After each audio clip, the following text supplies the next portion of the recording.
বেরিয়েছিলাম বড় আশা করে যে একটু ভিডিও করে আসি, একটু ভিডিও বানিয়ে আসি। যে ফুল বাগানটায় আমি ফুল সঙ্গে রেখে এবং একটা সবুজ পরিবেশ সঙ্গে রেখে ভিডিও বানাই, আজকের সেই জায়গাটায় আমাকে ঢুকতে দেওয়া হলো না।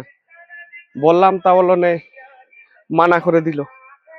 জানি নে কিসের জন্য এবং কি তাদের অসুবিধা আছে। সে লোক আরো আনন্দ করে ভিডিও বানালে।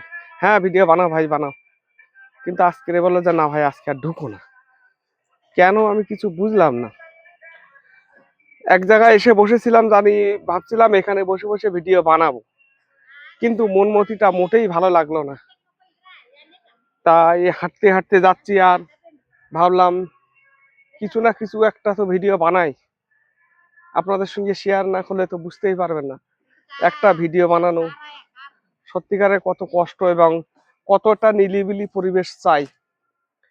কারণ পাশ দিয়ে আসতে কথার সাউন্ড এসবগুলো আসলে মনে হয় ভিডিওগুলো ভালো হয় না। এখন ডাইনি বাইরে পুরো ফাঁকা বলে ফের আবার ভিডিও ক্যামেরাটা অন করেছি, দেখতেই পাচ্ছেন সামনের দিকেও ফাঁকা, পিছন দিকটাও ফাঁকা, কিছুই ভালো লাগছে না। তো হাঁটতে হাঁটতে যাচ্ছি আর কথাটা আপনাদের সঙ্গে শেয়ার করলাম। যদি একটু ভালো লাগে লাইক কমেন্ট শেয়ার করবেন, আর একটু সঙ্গে সঙ্গে হবেন, মানে একটু সঙ্গে সাপোর্ট করবেন।